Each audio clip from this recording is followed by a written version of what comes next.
Last class में याद आ रहा है क्वेश्चन क्या था किसी को जो करा था आपने? करा किसी ने ट्राई घर पे? क्या था क्वेश्चन भाई? एरिया बाउंडेड निकालना था या एरिया बाउंडेड दिया होता? Area bounded by y equal to e to the power x square, x axis x और क्या था, x इक्वल टू 1 और x equal to 2 is given था a स्क्वायर यूनिट का। Area bounded by these curves दिया हुआ था y equal to e x y equal to e to the power x square, x axis x equal to 1 और x equal to 2 का given है area small a square unit, और हमें निकालना था then find the area bounded by y equal to root log x, x axis से जो bound हो रहा है, x इक्वल टू ई और x equal to e to the power 4। ये बताना था कि कितना होगा। ठीक है, तो हमने क्या किया था, सबसे पहले वाला जो एरिया होगा स्मॉल है वो किसके इक्वल होगा भाई? इंटीग्रेशन 1 से 2 कहां से कहां तक? 1 से 2 e to the power x square का, राइट? यही होगा ये, ठीक है? Yes sir. ठीक है, फिर इसको हमने क्या किया था, एज इट इज छोड़ दिया था, है ना? इसको हमने छोड़ दिया था एज इट इज कि भाई इसका इंटीग्रेशन नहीं हो पाएगा तो छोड़ दिया इसे। ठीक है, फिर हमें निकालना क्या है, एक सेकंड देना।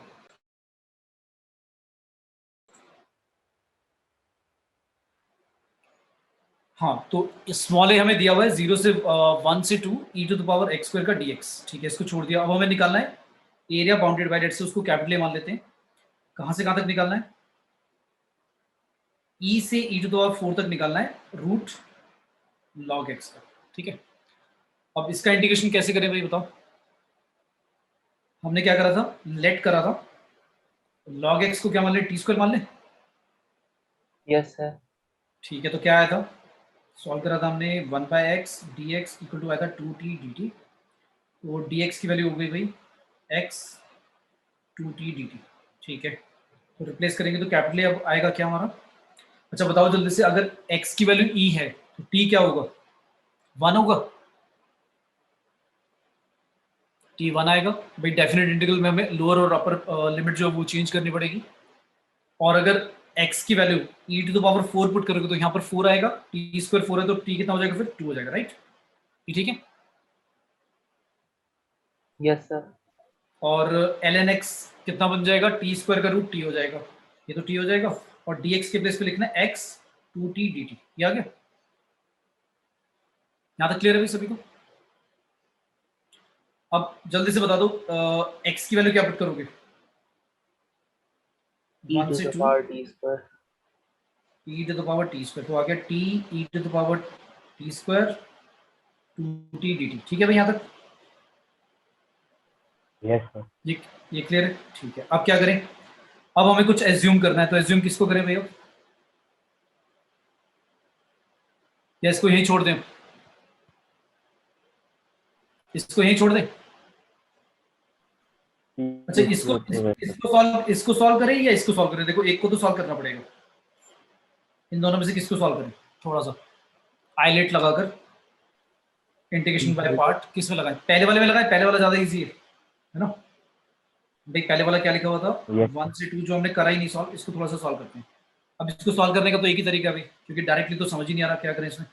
तो हमने क्या करा, ई एक्स स्क्वायर साथ में 1 मान लेते हैं इंटीग्रेशन बाय पार्ट में जैसे करते हैं। तो इसको मान लिया हमने फर्स्ट फंक्शन, इसको मान लिया सेकंड फंक्शन।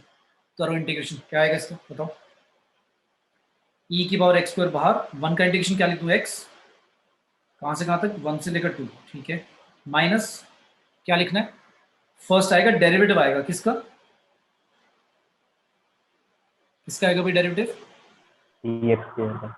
बता दो जल्दी से, क्या आएगा? ई के एक्स स्क्वायर का डेरिवेटिव ई एक्स स्क्वायर आएगा और साथ में 2x, और 1 का इंटीग्रेशन x आएगा साथ में dx, और ये 1 से 2 तक। ठीक है भाई यहाँ तक? अच्छा, अब नोटिस करो जो मैं कह रहा था कि इसका यूज हो जाएगा। अब देखो ये जो लिखा हुआ है ये और ये सेम ही है क्या? तुम कहोगे Yes. फर्क है दोनों में, फर्क सिर्फ इतना है, टी वाला लाइक जो मैं बोलता था रेयर प्रॉपर्टी यूज होती है बहुत रेयरली, वो रेयरली प्रॉपर्टी अब यूज हो गई। क्या कि ये जो लिखा हुआ है इसको तो भाई, या ऊपर वाले को ही आप ऐसे भी लिख सकते थे 1 से 2 एक्स ई की एक्स स्क्वायर 2x dx, ऐसे लिख सकते थे ना। Yes sir. ठीक है, तो कैपिटल ई की वैल्यू अगर ये थी और यहाँ पर ये कैपिटल ई के इक्वल आ गया, तो यानी ऐसा हो गया ना, ई 2 का स्क्वायर 4 मल्टीप्लाई में 2 माइनस ई की पावर 1 इंटू में 1, ये तो हो गया पहले वाला ये वाला टाइप, माइनस ये वाला कैपिटल ए होगा। तो हमें निकालना क्या था, हमें तो कैपिटल ए निकालना था, तो कैपिटल ए की वैल्यू हो गई 2 टाइम्स ई की 4 माइनस ई माइनस, और मैंने कहा था ए की टर्म्स में आंसर आएगा, तो यही आंसर होगा। ठीक है, अब ऐसा हो सकता था कि स्मॉल ए की वैल्यू दे देता हमें, तो फिर लाइक प्रॉपर आंसर हो जाता। ठीक है, क्लियर है? क्लियर अभी सभी को? ठीक है, Yes, sir. Yes sir. तो क्या आज स्टार्ट कर रहे हैं हम डिफरेंशियल इक्वेशन स्टार्ट कर रहे हैं भाई। अच्छा, इसके बाद हम क्या करेंगे, अब पास्ट ईयर पेपर करना स्टार्ट करेंगे, उसके रिलेटेड जो क्वेश्चंस आए हैं प्रीवियस ईयर में या उस टाइप के क्वेश्चंस नेक्स्ट क्लास से स्टार्ट करेंगे, टाइम अब कम है। ठीक है भाई, और अपना प्रिपरेशन लाइक जो मैंने बोले थे स्ट्रॉन्ग जो चैप्टर्स हैं आपके, उनको पहले लाइक रिवाइज करके खत्म करो, फिर टाइम बचेगा तो अपने जो चैप्टर्स वीक है उन पर फोकस करना। ठीक है भाई, क्लियर? मतलब अब ऐसा होना चाहिए कि एक चैप्टर अगर अच्छी तरह से कर लिया तो 10 में से 9 या 8 क्वेश्चंस निकलने चाहिए गारंटेड उसमें से। ठीक है ना? चलो डिफरेंशियल इक्वेशन स्टार्ट कर रहे हैं आज। पहले सबसे पहले जल्दी से बता दो डिफरेंशियल इक्वेशन में ऑर्डर और डिग्री। डिफरेंशियल इक्वेशन क्या रिप्रेजेंट करती थी, याद है? डिफरेंशियल इक्वेशन किसको रिप्रेजेंट करता है? अगर मैं कोई भी डिफरेंशियल इक्वेशन लिखता हूँ, फैमिली ऑफ कर्व्स को रिप्रेजेंट करता है। लाइक कुछ भी लिख दिया आपने, dy dx plus x equal to 0, तो ये क्या रिप्रेजेंट कर रहा है? फैमिली ऑफ कर्व्स को रिप्रेजेंट करता है। स्ट्रेट लाइन हो सकती है, पैराबोला हो सकता है, सर्कल हो सकता है ना, जिनका अलग अलग स्लोप होगा, या वाई इंटरसेप्ट अलग होगा या रेडियस अलग होगा, तो this represent family of curves. तो इसकी एप्लीकेशन भी यही है कि अगर एक इक्वेशन लिखकर हम ये समझाना चाह रहे हैं कि this represent all the family of curves, like अगर मैंने लिखा जैसे कुछ स्ट्रेट लाइन होती है 2x plus 3y is equal to 0, इसका डेरिवेटिव करोगे तो क्या आएगा? 2 plus 3 y dash equal to 0, तो y डैश की वैल्यू क्या आ गई?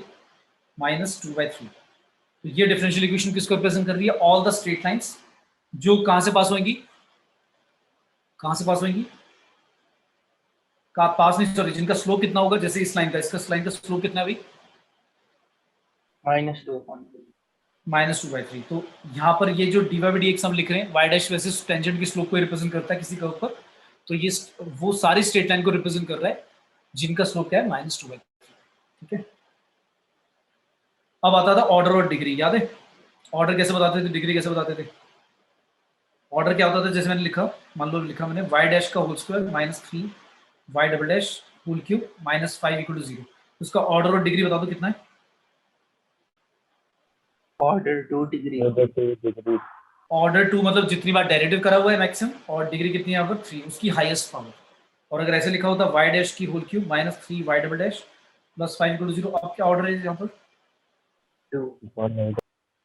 2 ऑर्डर है और डिग्री 1 है इस बार। क्यों? क्योंकि डबल जो डेरिवेटिव है उसकी पावर 1 ही है भाई। ठीक है, हाईएस्ट पावर मतलब ऐसा नहीं किसी की भी देखेंगे, जो सबसे हाईएस्ट ऑर्डर वाला है उसी की पावर देखेंगे। ठीक है, और कब कब ऐसा होता है कि डिग्री नॉट डिफाइंड होती है, जैसे मान लो लिख दिया, कभी कभी ऐसा होता था कि ऑर्डर तो होगा बट डिग्री नॉट डिफाइंड होगी, जैसे मैंने लिख दिया d4y divide by dx4 plus sign, और लिख दिया d3y अपॉन dx। यहाँ पर क्या हो जाएगा मेरा ऑर्डर, क्या होगा? 4. डिग्री कितनी है यहाँ पर? तो डिग्री नॉट डिफाइंड है, साइन के अंदर आ गया, ये पॉलिनोमियल फॉर्म में रिप्रेजेंट नहीं कर सकते, तो ये क्या हो गया हमारा? डिग्री नॉट डिफाइंड होगा। ठीक है, अच्छा कभी कभी डिग्री वाला लाइक ऐसे भी आ जाता है क्वेश्चन कि डिग्री बतानी है और क्वेश्चन ऐसे पूछा है तो बताओ डिग्री कितनी होगी इसमें, मतलब स्टैंडर्ड फॉर्म में नहीं देगा, कभी कभी ऐसा हो जाएगा, जैसे मान लो दिया है ऐसे दे दिया,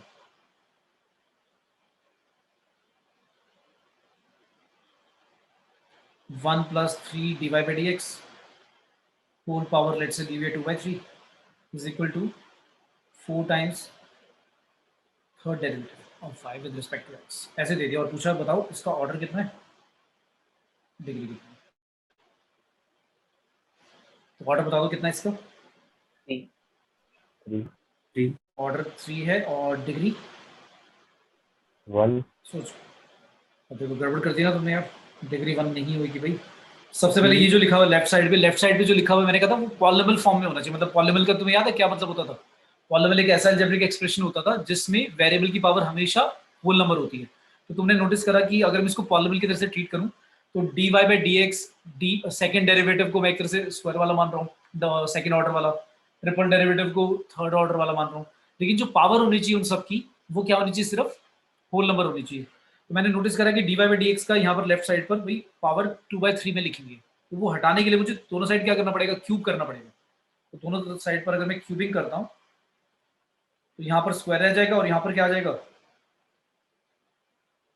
क्यूब आ जाएगा। अब नोटिस करो, अब ऑर्डर कितना है? ऑर्डर तो 3 है, डिग्री कितनी है? अब दिख गई 3 है।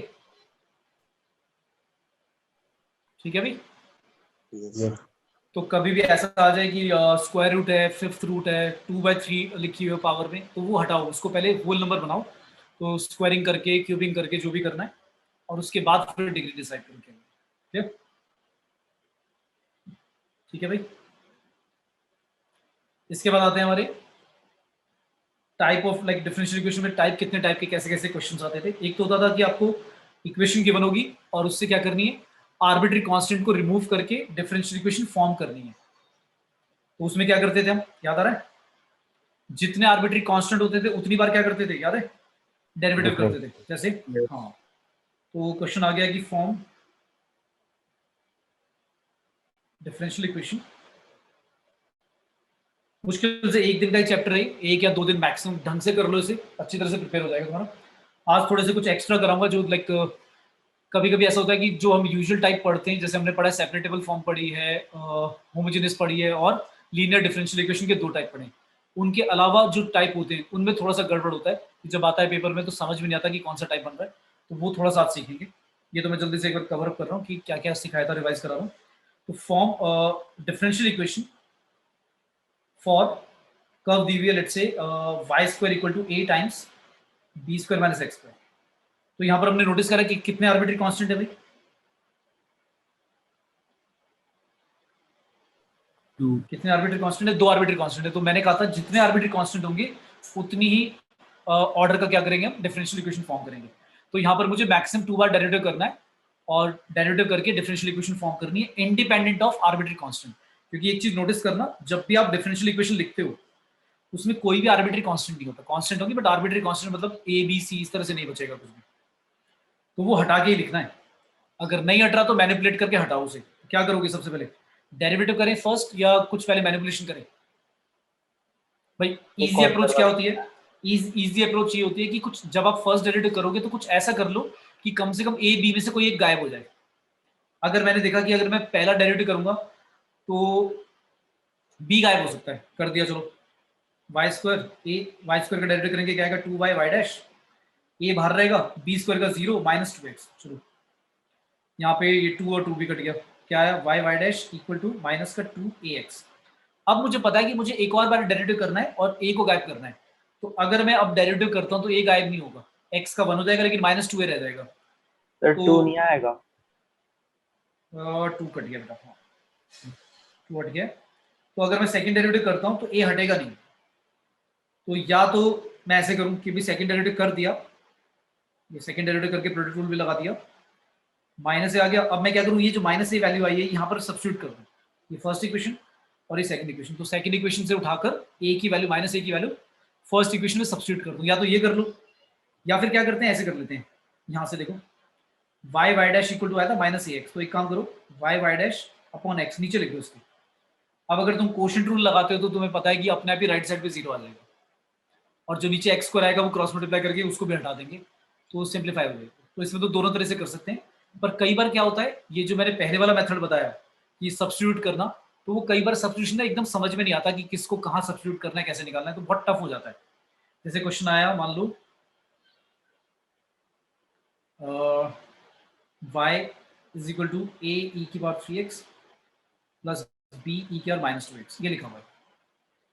तो अब आप सोच के देखो, पहली बार जब डेरिवेटिव करोगे ना तो a हटेगा ना b हटेगा, सेकंड डेरिवेटिव में भी a नहीं हटेगा b नहीं हटेगा, फिर तुम मैनिपुलेशन करते करते थक जाओगे कि भाई कहाँ किसको क्या पुट करना है।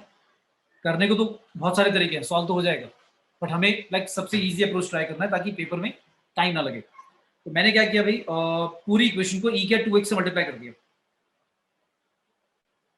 ऐसा इसलिए कर दिया मैंने ताकि ये जो b है ये b अकेला रह जाए, e के 2x उसके साथ जो माइनस वाला था वो गायब हो गया। अब मुझे पता है कि अगर मैं फर्स्ट डेरिवेटिव करता हूँ तो b गायब हो जाएगा, कर दिया। y e के 2x साथ में 2 प्लस e के 2x y का y dash equal to a 5 e के 5x, ये आ गया। और b का हो गया भाई 0। अब सेकंड डेरिवेटिव करना है और b को गायब करना है। इसमें से भी थोड़ा सा मैंने इजी कर दिया। क्या कर दिया, अगर a को अलग कर दूं, मैं सेपरेट कर दूं, तो e के 5x से पूरी इक्वेशन को डिवाइड कर देता हूँ। क्या आएगा, 2 e के माइनस 3x इंटू में y डैश के साथ आएगा e के माइनस 3x और यहाँ पे आएगा सिर्फ 5a। अब आपको पता है कि अब अगर आप डेरिवेटिव करते हो e के माइनस 3x कॉमन भी ले सकते हो, फिर प्रोडक्ट रूल लगा दो, तो इसके बाद जब डेरिवेटिव करोगे तो अपने आप ही क्या होगा, सेकंड ऑर्डर की डिग्री मेरी वाला क्या आ जाएगा, डिफरेंशियल इक्वेशन आ जाएगा। क्लियर है भाई, ठीक है भाई, सेकंड ऑर्डर का डिफरेंशियल इक्वेशन फॉर्म हो जाएगा, ए अपने आप ही गायब हो जाएगा। ठीक है, तो ये हो गया एक पर्टिकुलर टाइप ऑर्डर डिग्री वाला हो गया, एक ये हो गया फॉर्म करना डिफरेंशियल इक्वेशन। फिर आता है methods of solving first order first degree differential equation. Method of solving differential equation first order और फर्स्ट डिग्री, यही पेपर में पूछे जाएंगे, फर्स्ट ऑर्डर फर्स्ट डिग्री वाले ही आएंगे। तो मेथड ऑफ सॉल्विंग, तो पहला मेथड आता है भाई, पहला मेथड है मेरा separate table form. Separate table form कहता है बेसिकली अगर आपको डिफरेंशियल इक्वेशन में डेरिवेटिव दिख रहा है, उसको डेरिवेटिव हटाने के लिए आप क्या करोगे, इंटीग्रेट करोगे। तो जिस बच्चे को इंटीग्रेशन आता है, आने का मतलब बहुत अच्छी तरह से भी नहीं आता, अगर उसको सारे टाइप पता है, सब्स्टिट्यूशन वाला टाइप पता है, पार्शियल जो पार्शियल फ्रैक्शन वाला था वो टाइप पता है, ट्रिग्नोमेट्री की मैनिपुलेशन वाला टाइप पता है, इंटीग्रेशन बाय पार्ट वाला टाइप पता है, थोड़ा बहुत मैनिपुलेशन आता है, और बाकी सारे जो स्टैंडर्ड फॉर्म थे इंटीग्रेशन के अगर वो याद है कि भाई इसको ऐसे सॉल्व करते थे, इसको ऐसे सॉल्व करते थे, तो ये चैप्टर मुश्किल नहीं लगेगा। क्योंकि इसमें कभी भी मतलब बहुत ज़्यादा ऐसा, बहुत रेयरली कभी होगा ऐसा कि इंटीग्रेशन करना पड़े लेकिन इंटीग्रेशन बहुत टफ वाला बन जाए, मतलब सोचते रह जाएं कि भाई इंटीग्रेशन कैसे होगा, ऐसा होता ही नहीं है। ठीक है, तो अगर ढंग से, अगर थोड़ा बहुत इंटीग्रेशन ढंग से करा हुआ है तो ये चैप्टर बहुत ईजी लगेगा तुम्हें। बस इसमें टाइप याद रखनी है जो जो बता रहा हूँ। पहला आता है सेपरेटेबल फॉर्म। सेपरेटेबल फॉर्म कहता है कि भाई dx के साथ x वाली टर्म, dy के साथ y वाली टर्म सेपरेट करके क्या कर दोगे आप, इंटीग्रेट कर दोगे, आंसर सॉल्व हो जाएगा। इसके भी दो सॉल्यूशन होते हैं। तो जैसे मान लो एक क्वेश्चन आया, लेट्स से बहुत सिंपल सा ले लिया, क्वेश्चन है sec square x tan y dx plus sec square y tan x dy equal to 0। तो मैंने नोटिस करा कि क्या भाई dx के साथ x वाली टर्म dy के साथ y वाली टर्म सेपरेट कर सकता हूँ। तो पहले तो ऑपोजिट साइड पे ले गया मैं, इक्वल ऐसे। फिर मैंने नोटिस करा कि dy बाई dx की जो वैल्यू निकालेंगे तो क्या आएगी, dy बाई dx, माइनस भी रह गया, माइनस dy बाई dx की वैल्यू क्या आएगी, sec square x tan y divide by sec square y tan x, minus भी आएगा साथ में। अब मैंने देखा कि क्या dx के साथ x वाली टर्म dy के साथ y वाली टर्म सेपरेट हो सकती है। तो dy के साथ मुझे दिख रहा है कि भाई dy के साथ मैं sec square y को ऊपर ले आऊंगा और tan y को डिवाइड में ले आऊंगा। फिर dx को पहले न्यूमरेटर में ले जाओ और उसके साथ sec square x तो लिखा ही हुआ है, नीचे tan x आ जाएगा। मैंने देखा भाई सेपरेट हो गई। अब आपको कुछ नहीं करना, बस इंटीग्रेट करना है, और इसका इंटीग्रेशन भी बहुत सिंपल है, तुम्हें दिख ही रहा होगा, जो मैंने बोला था सिंपल सा आता है। tan y को मान लो t और tan x को मान लो u, तो जो उनके डेरिवेटिव है tan x का sec square x और tan y का sec square y ऊपर लिखा हुआ है, तो दोनों का लॉग लॉग करके आ जाएगा, क्या log tan y आएगा माइनस का log tan x आएगा। अच्छा ये भी लॉग में, ये भी लॉग में, तो c को भी log c लिख लिया करो। क्या बन गया, tan y इक्वल टू आ गया भाई क्या, c अपॉन tan x। ठीक है, ये मैंने कैसे लिख दिया, क्लियर है सभी को भी। log c Yes, minus sir. log tan x का कंबाइंड फॉर्म हो जाएगा log c upon tan x, log log फिर कट जाता है और सॉल्व हो गया। ठीक है, तो जब आपको लगे ना कि ये सारे मतलब लॉग वाले ही आ रहे हैं लेफ्ट साइड पे राइट साइड पे, तो c वाला जो कांस्टेंट होता है उसको log c भी ऐसे लिख सकते हैं। ठीक है, सिर्फ c लिख कर करोगे तो भी आंसर ठीक है, वो रॉन्ग नहीं है। ठीक है, बट जनरली ऐसा कर लेते हैं। तो ये तो हो गया सेपरेटेबल फॉर्म, जिसमें सेपरेट हो जाएगा, ज्यादा इतनी एफर्ट करनी नहीं पड़ेगी, सॉल्व हो गया। लेट से मान लो ऐसा आया, बताना क्या करोगे, cos dy by D x is equal to a, इसको सॉल्व करना है, बताओ। अच्छा ये कौन सा सॉल्यूशन है, इसको बोलते हैं जनरल सॉल्यूशन, क्या बोलते हैं, जनरल सॉल्यूशन मतलब आपका जो सी की वैल्यू है वो पता नहीं है, तो इसका मतलब ये फैमिली ऑफ कर्व्स को रिप्रेजेंट कर रहा है, क्योंकि सी की वैल्यू जब तक मैं लिखूंगा नहीं तब तक मुझे पता नहीं है, तो सी की वैल्यू 1 2 3 कोई भी रियल नंबर हो सकता है, तो ये सारे बहुत सारी कर्व्स को रिप्रेजेंट कर रहा है, फैमिली ऑफ कर्व्स। लेकिन सी की पर्टिकुलर वैल्यू पता लग जाए, 1 है, 0 है, 2 है, 3 है, तो उसको फिर बोलते हैं पर्टिकुलर सॉल्यूशन। पर्टिकुलर सॉल्यूशन में एक कर्व आ जाती है कि कौन सी कर्व है। तो पर्टिकुलर सॉल्यूशन के लिए तुम्हें सी की वैल्यू निकालनी होगी, और वो सी की वैल्यू निकालने के लिए तुम्हें क्या करेगा, एक्स और वाई बता देगा कि भाई जब एक्स इतना है तो वाई इतना है। उस केस में फिर सी जो कांस्टेंट है उसकी वैल्यू निकलाएगी, और उसको मैं बैक सब्स्टिट्यूट करके पर्टिकुलर सॉल्यूशन लिख दूंगा। अब इसका बताओ कैसे करें, कैसे इंटीग्रेट करें भाई इसे। cos dy by dx equal to a लिखा हुआ है।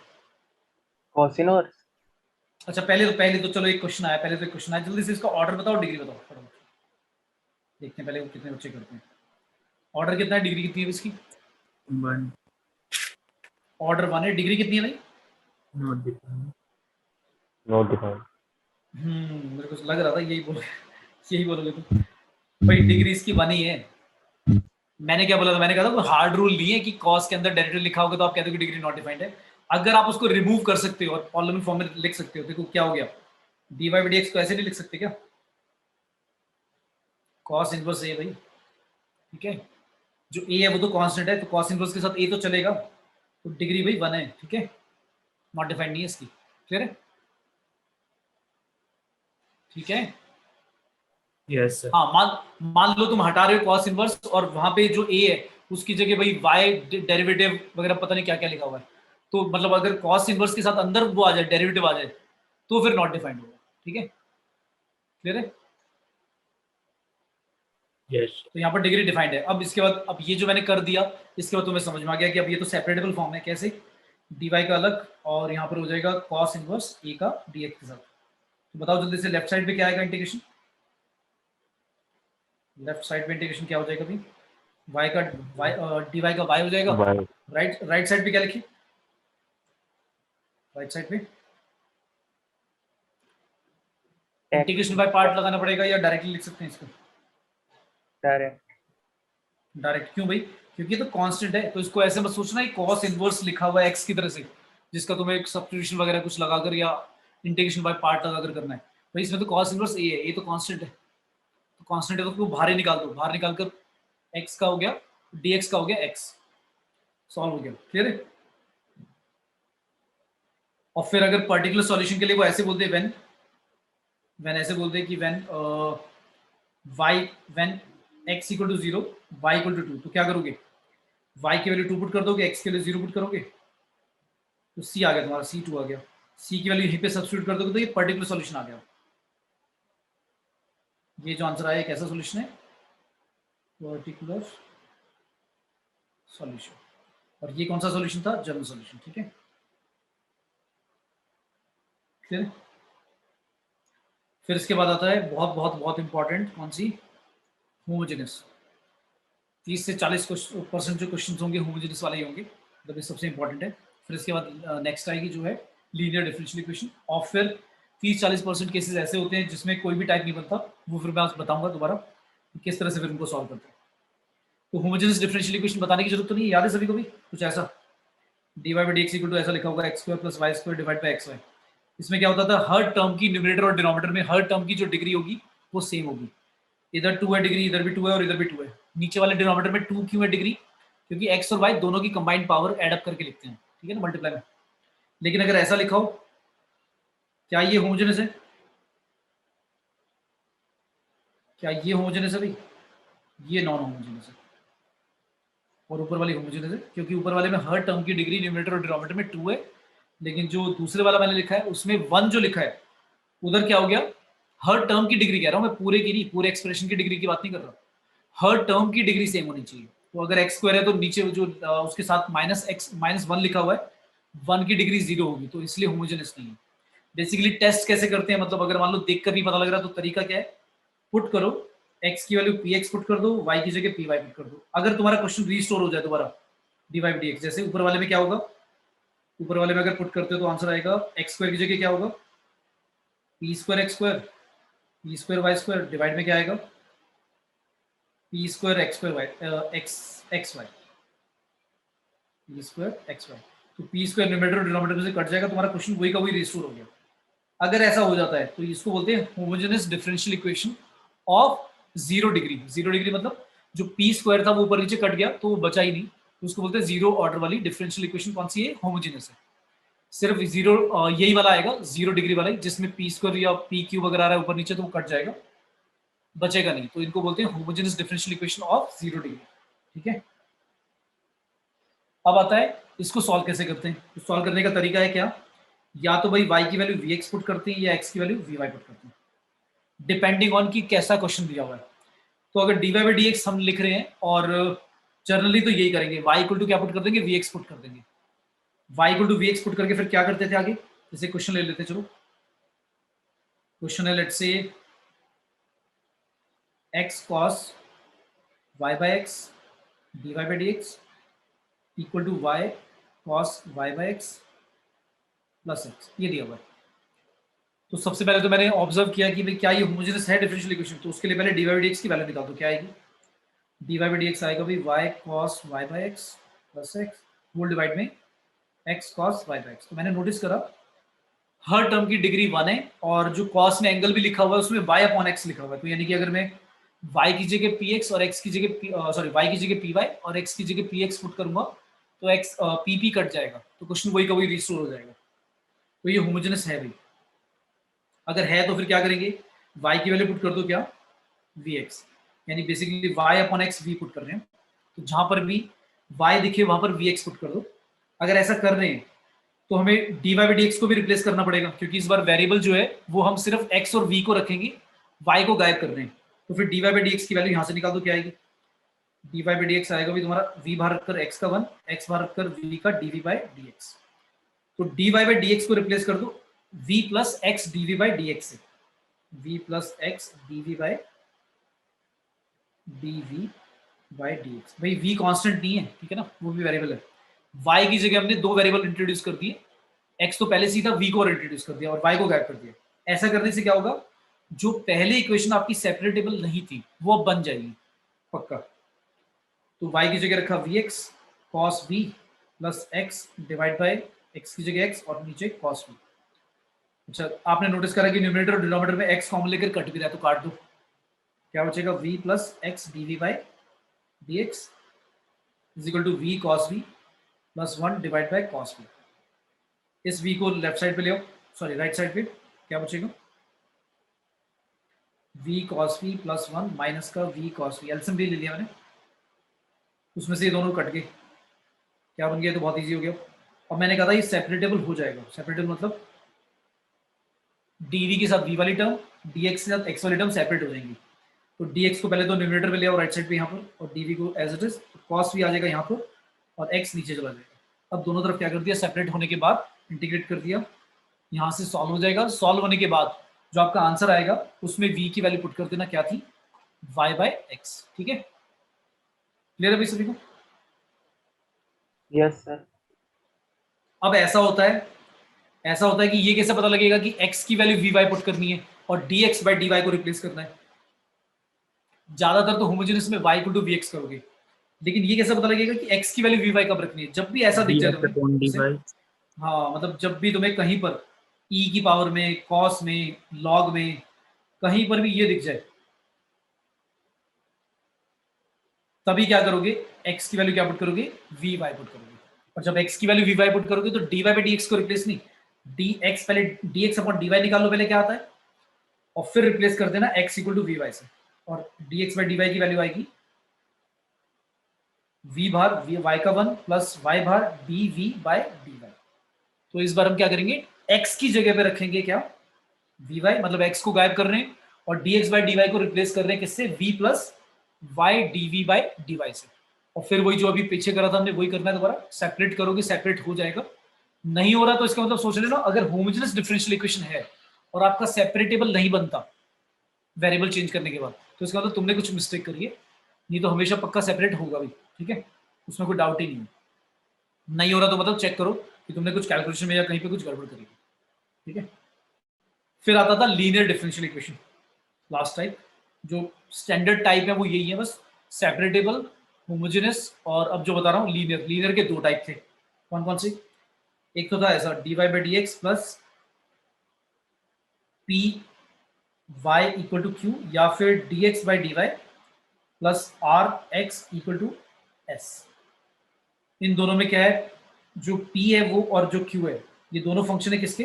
फंक्शन ऑफ या तो x होंगे या फिर भाई कांस्टेंट टर्म होंगी।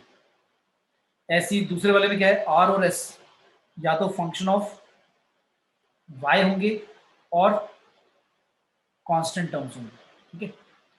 यानी कि dy/dx प्लस py में y जो है लिखा हुआ है, उधर सिर्फ सिंगल y होना चाहिए। जो p लिखा होगा वो या तो कांस्टेंट या x वाली कोई टर्म होगी या फंक्शन होगा उसका x वाला। और राइट साइड पे भी y वाली टर्म नहीं होनी चाहिए। q मतलब या तो कांस्टेंट होगा या सिर्फ x वाला फंक्शन होना चाहिए। साइन स्क्वायर x होना चाहिए, 10x हो सकता है, 3x हो सकता है, 1/1 प्लस x स्क्वायर भी हो सकता है। फंक्शन ऑफ x होना चाहिए या फिर कांस्टेंट। y वाली टर्म नहीं चलेगी राइट साइड पे, ठीक है। तो जब इन दोनों फॉर्म में लिख लिया, देख लिया, पहले तो आप ट्राई करोगे सेपरेटेबल, सेपरेटेबल नहीं है। फिर आप ट्राई करोगे होमोजेनस, होमोजेनस भी नहीं है। फिर उसके बाद इसी टाइप पे आना है लीनियर डिफरेंशियल इक्वेशन। और फिर अगर ये भी नहीं है तो फिर बताऊंगा फिर कैसे करते हैं, ठीक है। तो लीनियर में भी पहले ये वाला ट्राई करोगे, पहले वाला। अगर ये वाला नहीं बन रहा तो फिर दूसरा वाला ट्राई करोगे, dx/dy निकालकर उसमें रेसिप्रोकेट करना पड़ेगा, तब होगा सॉल्व, ठीक है। तो मान लो एक क्वेश्चन है और इसके बाद सॉल्व कैसे करते हैं वो बता रहा हूँ। इन दोनों में इंटीग्रेटिंग फैक्टर तुम्हें याद आ रहा होगा, इंटीग्रेटिंग फैक्टर निकालते थे जो कि होता था e integration of p dx, और इसमें होता था इंटीग्रेटिंग फैक्टर e⁻r dy, ठीक है।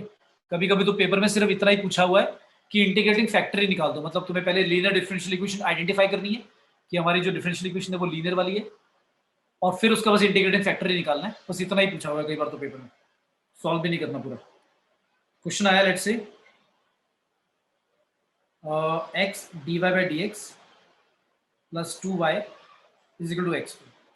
तो जैसे इस इक्वेशन को देखा मैंने और dy/dx की वैल्यू निकाली, कैसे? पूरी इक्वेशन को किससे डिवाइड कर दिया? x से डिवाइड कर दिया। तो क्या आएगा? 2y divide by x is equal to x, ये आ गया। अब इसको देखते ही एकदम दिमाग में आ जाएगा, कोई सेपरेटेबल भी नहीं, होमोजेनस भी नहीं, लेकिन लीनियर डिफरेंशियल इक्वेशन साफ दिख रही है किस फॉर्म में? dy/dx plus py equal to q। q भी आपका x वाला फंक्शन है और p आपका 2/x है, x वाला फंक्शन। तो p आपका है यहाँ पर 2/x, q आपका है x, और इंटीग्रेटिंग फैक्टर क्या होता है? e⁻ integration of p dx, यानी 2/x dx। क्या होगा? 2/x का log x है ना, 2 log x। अब जो 2 है उसको हटाने के लिए क्या करेंगे हम? ऐसे लिख देंगे e ln x स्क्वायर। तो इसका मतलब इंटीग्रेशन सॉल्व करके क्या आएगा? x square. ये सभी को याद आ गया formula? e⁻ log base e x अगर लिखा है तो x होता था। तो जो 2x, जो 2 लिखा है वो 2 पहले हटाओगे, इसको 2x मत लिख देना। कुछ बच्चे इसको भी 2x लिख देते हैं कि e⁻ log x का x हो गया और साथ में 2 बचा, वो नहीं, पहले वो 2 हटाना पड़ेगा। 2x नहीं, क्या आएगा? x स्क्वायर आएगा। अब क्या करते हैं? Multiplying both sides by integrating factor and integrating factor से मल्टीप्लाई करना है और दोनों तरफ इंटीग्रेट करना है। तो क्या आएगा? लेफ्ट साइड पे तो आंख बंद करके डायरेक्टली ये लिख देना y टाइम्स इंटीग्रेटिंग फैक्टर, और राइट साइड पे जो लिखा हुआ था, क्या लिखा हुआ था भाई? राइट साइड पे q लिखा हुआ था x, और आप मल्टीप्लाई कर रहे हो x को किससे? आप मल्टीप्लाई कर रहे हो x स्क्वायर से, और उसका इंटीग्रेशन कर देना, बस कुछ करने की जरूरत नहीं। x क्यूब का होगा x 4/4 प्लस c, खत्म हो गया। और y इंटू इंटीग्रेटिंग फैक्टर था कितना? इंटीग्रेटिंग फैक्टर था हमारा x स्क्वायर, खत्म। ठीक है भाई, ये मैंने समझाया हुआ है पहले कि ये लेफ्ट साइड पे मैंने y टाइम्स इंटीग्रेटिंग फैक्टर क्यों लिख दिया डायरेक्टली। बताऊं दोबारा, समझाऊं या याद है भाई? बताओ, याद है सर। बोलो, याद है? ठीक है, Yes. ठीक है। क्योंकि एक्चुअली लेफ्ट साइड पे इसी तरह से आता है डेरिवेटिव, और फिर वो जब इंटीग्रेटिंग करते हैं दोनों तरफ तो वो डेरिवेटिव वाला पार्ट हट जाता है और यही बचता है हमेशा। तो इसलिए जब यही बचेगा तो आप डायरेक्टली लर्न कर लो, टाइम वेस्ट करना ही नहीं। y times integrating factor equals to q के साथ जो इंटीग्रेटिंग फैक्टर है वो मल्टीप्लाई करके इंटीग्रेशन, बस। तो राइट साइड पे आपको इंटीग्रेशन करना था, खत्म हो गया। अच्छा, अगर ये दूसरे वाला टाइप होगा तो फिर क्या होगा? दूसरे वाले टाइप में क्या होगा? x के साथ इंटीग्रेटिंग फैक्टर आएगा और राइट साइड पे आपका इंटीग्रेशन जो होगा वो y वाले फंक्शन का होगा, ठीक है। बस इतना फर्क है और कुछ नहीं। लेकिन जैसे मैंने बोला कि जब आप सॉल्व करोगे तो कई बार क्या होता है पेपर में पता नहीं लगेगा ना कौन सा है। तो जैसे मान लो एक क्वेश्चन दिया मैंने, चलो बताओ पहले सेपरेटेबल है, होमोजेनस है, या ये वाला है इंटीग्रेटिंग फैक्टर वाला। मान लो क्वेश्चन दिया हुआ है वाई डी एक्स माइनस का x plus 2y² dy equal to 0। चलो बताओ सेपरेटेबल है, लीनियर डिफरेंशियल इक्वेशन है, होमोजेनस है, क्या है? तो पहले तो उसके लिए आप dy बाई डी एक्स निकाल लो करी, उसके बाद समझना कि क्या करना। पहले ट्राई यही करना कि सेपरेटेबल हो जाए, वो नहीं है फिर ट्राई करोगे होमोजेनस और उसके बाद लीनियर वाला। तो बताओ क्या ये?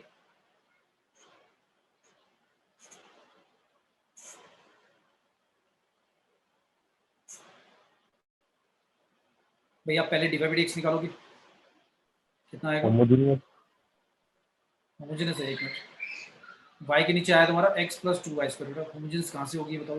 लीनियर न्यूमरेटर में जो डिग्री है, न्यूमरेटर में जो डिग्री है भाई 1 है। नीचे जो टर्म लिखी है 2, उसमें से x की तो डिग्री 1 है, लेकिन y² में तो आगे y² की वजह से काम गड़बड़ हो गया। तो ये लीनियर वो नहीं है, होमोजेनस नहीं है भाई। सेपरेटेबल भी नहीं है क्योंकि डिनोमिनेटर में x के साथ y वाले स्क्वायर लिखा हुआ है, कॉमन वगैरह लेकर हटा नहीं सकेंगे। फिर लीनियर पे ही आएंगे। लीनियर में भी देखा ये तो उस फॉर्म में लिख ही नहीं पाओगे तुम, क्योंकि डिनोमिनेटर में 2 अलग अलग वेरिएबल वाली टर्म लिखी हुई है प्लस में, तो वो भी नहीं बन रहा। फिर दूसरे वाला टाइप बनाया, dx बाई dy कर दिया रेसिप्रोकेट, क्या आएगा? x plus 2y² divide by y. x के नीचे y लिख दिया और 2y² के नीचे y सेपरेट कर सकते हैं, तो 2y आ गया। फिर नोटिस करा आपने, हाँ भाई कि इसको अगर मैं इधर ले आऊँ तो dx बाई dy माइनस का x by y equal to 2y, तो ये तो बन गया ना वो type, dx by dy plus का rx equal to s। s और r मैंने कहा था y वाले फंक्शन होंगे, तो r कितना हो गया दिख गया, और s आपका 2 आएगा। तो क्या करते थे, इंटीग्रेटिंग फैक्टर आएगा e to the power integration minus 1/y dy, क्या आएगा इसका इंटीग्रेशन माइनस का log y, और माइनस को ऊपर लेके जाओगे तो y के और -1 मतलब 1/y आएगा इंटीग्रेटिंग फैक्टर। दोनों साइड मल्टीप्लाई करके इंटीग्रेट करोगे तो लेफ्ट साइड पे मैंने कहा था क्या आता है, x टाइम्स क्या आएगा इंटीग्रेटिंग फैक्टर जो कि 1/y है, और राइट साइड पे जो लिखा हुआ था कितना था 2y, 2y को तो 1/y से करोगे तो y कट गया, बस इसका इंटीग्रेशन कितना आएगा 2y, खत्म हो गया क्वेश्चन। ठीक है भाई, ठीक है भाई, यस प्रूफ तो करना है। ठीक है। तो ये तो हो गए भाई टिपिकल टाइप जो हमने अभी तक लाइक सीखे हैं, मतलब कि पता है कि ये तो इन तीनों में से कोई ना कोई लग ही जाता है। लीनियर वाले में भी पहले वाला लग रहा तो दूसरे वाला लग जाएगा। अब भाई कुछ बन ही नहीं रहा, मतलब ऐसा आ गया क्वेश्चन, तो फिर क्या सॉल्व नहीं होगा? तो ऐसा क्वेश्चन देंगे जो सॉल्व हो जाए, बट उसके लिए थोड़े से जो मैं क्वेश्चन करा रहा हूँ ये ध्यान से सुनना, क्योंकि आए हुए पेपर में, मतलब ये नहीं कह रहा हूँ कि वही टाइप के आएंगे, ये वाले नहीं आएंगे, ईजी वाले भी आए हुए हैं पेपर में। तो मान लो कुछ ऐसा दे दिया उन्होंने, क्वेश्चन दिया x minus y dx plus dy is equal to dx minus dy। तो इसका तो पहले जल्दी से बताओ कौन सा टाइप बन रहा है, कोशिश करो देखो क्या होता है। पहले तो तुम करोगे क्या, dy बाई dx निकालोगे पहले तो dy वाली टर्म सारी एक तरफ, dx वाली टर्म एक तरफ, और dy बाई dx निकाल लो पहले, सबसे पहले तो यही काम करना है। अगर एकदम ही समझ में आ जाता है तुम्हें करना क्या है तो बेटर है, लेकिन अगर नहीं आ रहा तो पहले dy बाई dx से निकाल लो क्या आ रहा है, ये देख कर तो पता लग ही नहीं रहा कि क्या है ये।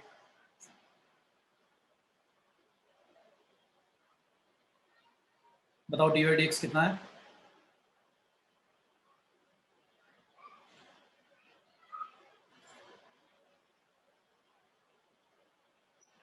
dy बाई dx की वैल्यू कितनी आ रही है भाई? x minus 1 upon y minus 1 एक minute, x again x minus 1 upon y minus 1 नहीं भाई क्या कर रहे हो, तो साफ दिख रहा नहीं आएगा।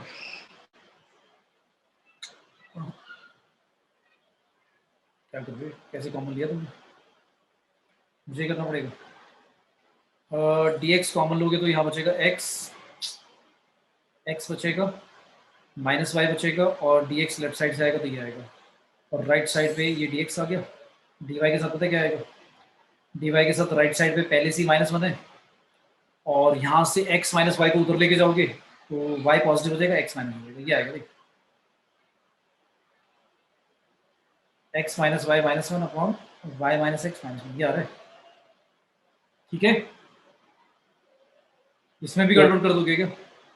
इसमें भी गड़बड़ कर दोगे सॉल्व करने में भी, फिर कैसे करोगे सही? अच्छा देख कर समझ आ गया सेपरेटेबल नहीं है, मतलब मैं टाइम नहीं लगाऊंगा कि ये पता लगाने के लिए कि सेपरेटेबल है होमोजेनस है क्या है। मुश्किल से 10-20 सेकंड में जल्दी से समझ में आ जाना चाहिए कि भाई कौन सा टाइप बन रहा है तो सॉल्व करो, नहीं बन रहा तो फिर कुछ और सोचेंगे। तो मैंने देखा भाई सेपरेटेबल नहीं है, देख कर ही पता लग गया। होमोजेनियस बिल्कुल नहीं है, 1 की वजह से काम गड़बड़ हो गया।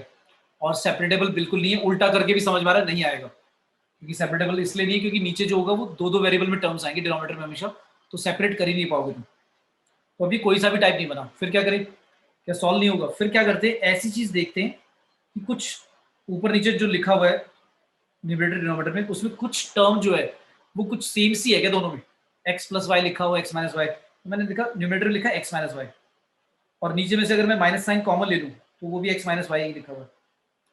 तो ये वाली चीज भाई दोनों में सेम आ गई। इसको फिर मैं क्या करूंगा, सेपरेटेबल बनाने के लिए, क्योंकि दो वेरिएबल थे, उन दोनों वेरिएबल को अगर मैं इकट्ठा करके एक्स माइनस वाई को क्या मान लूँ, एक सिंगल वेरिएबल मान लूँ, तो ईजी हो जाएगा काम। कैसे, एक्स माइनस वाई को मान लिया टी, क्या आएगा 1 minus d Y by D x is equal to d T by D x. भाई रिप्लेस करना पड़ेगा d Y by D x को, इसलिए मैंने ऐसा कर दिया। क्या आ गया 1 minus D T by D X आ गया D Y by D X की वैल्यू, इसको रिप्लेस कर दो यहाँ पर, तो 1 minus D T by D x is equal to आप आ गया टी माइनस वन अपॉन में माइनस वन माइनस टी, या माइनस टी माइनस वन। ठीक है, अब ऐसा करने का क्या होगा, थोड़ा सा सॉल्व करोगे तो ये आ गया 1 minus T upon T plus one. मैंने जो नीचे वाला माइनस था ऊपर वाले के साइन चेंज कर दिए, तो D T by D X की वैल्यू क्या होगी, क्योंकि अब दो वेरिएबल है यहाँ पर तुम्हारे टी और एक्स। अब ऐसा होगा कि सेपरेट पक्का हो जाता है, तो तुम्हें दिख भी रहा होगा कि यहाँ हो जाएगा T plus one minus one plus T divide में है T plus one D T by D X, one cut गया, 2t divide by T plus one equal to आ गया D T by D X. तो D T के नीचे ले आओ भाई टी, और टी प्लस वन जाएगा ऊपर, और 2 के साथ डी एक्स यहाँ पर, दोनों का आप इंटीग्रेशन कर सकते हो, बहुत सिंपल है।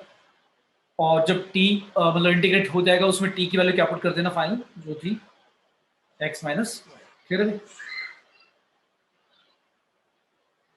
बोलो भाई सभी को क्लियर,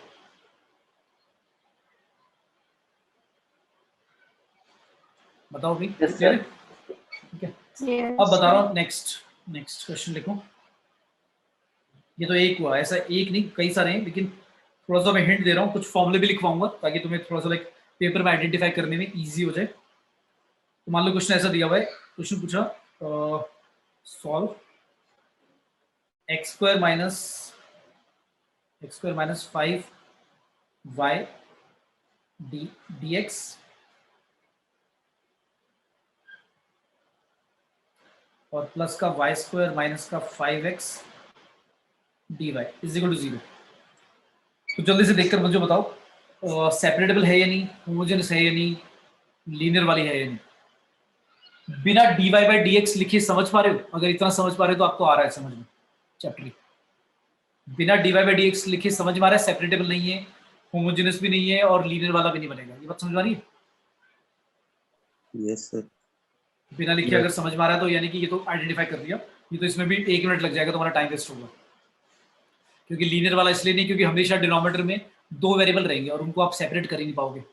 होमोजेनस वाले में दिख गया कि डिग्री सेम नहीं है हर टर्म की, सेपरेटेबल तो पक्का ही दिख रहा है क्योंकि एक्स स्क्वायर या वाई स्क्वायर के साथ एक्स वाली टर्म लिखी हुई है तो सेपरेट होगा नहीं। तो फिर वही कुछ और सोचना पड़ेगा, क्या करूँ मैं, कब अटक गया मैं यहाँ पर। तो फिर मैंने दिमाग लगाया कि एक्स स्क्वायर के साथ डी एक्स ओपन कर दिया। अब जो मैं कर रहा हूँ ध्यान से समझना ही, क्योंकि ऐसा होगा कि कई बार जो मैं कराऊंगा वैसे समझ में आएगा, आप भी थोड़ा सा डिफरेंट अप्रोच से करोगे तो आपका भी आ जाएगा आंसर, ऐसा नहीं कि निकलेगा ही नहीं दूसरे तरीके से।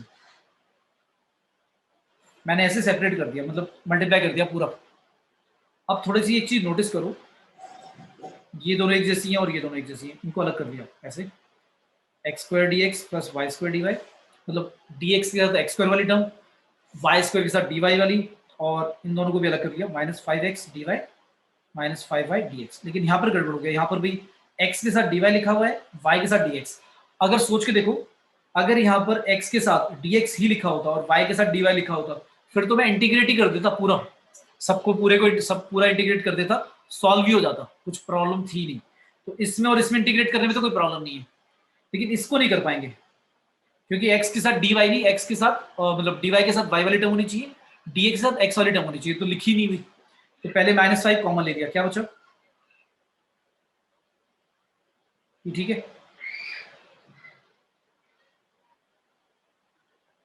यहाँ तक क्लियर है भी? ठीक Yes, है, sir. अब यहाँ के बाद क्या करें? देखो मैंने क्या बोला, इसमें तो इंटीग्रेट करने में कोई प्रॉब्लम नहीं है, जो पहली दो टर्म लिखी हुई है। जो -5 के साथ लिखा हुआ है ना, उसको मैं इंटीग्रेट नहीं कर पाऊंगा, क्योंकि वही x के साथ डिवाई मतलब इंटीग्रेटिंग वेरिएबल ही अलग हो गया, तो नहीं कर पाऊंगा। लेकिन किसी को ये समझ में आ रहा है कि ये जो है ये ऐसे लिखा जा सकता है? ये किसी को समझ में आया? Yes, sir. भाई प्रोडक्ट रूल लग रहा है, तो x बाहर रखकर y का डेरिवेटिव dy प्लस y बाहर रखकर x का dx। क्लियर है भाई? ठीक है। अच्छा, कुछ बच्चे Yes. सोच रहे होंगे सर वो उसमें तो ऐसे आता था dy by dx, है ना?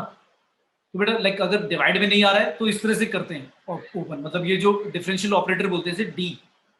तो अगर मैं बोलता हूँ, मान लो ऐसा करना है, चलो एक एग्जांपल दे देता हूँ। अगर आप कहते हो डी बाई डी एक्स लिखो 10 स्क्वायर 10x का, तो आप क्या लिखते हो इसका आंसर? सेक्स स्क्वायर एक्स लिख देते हो। लेकिन अगर ऐसे लिखा हो डी ऑफ 10x, अब क्या लिखोगे बताओ? अब क्या लिखोगे?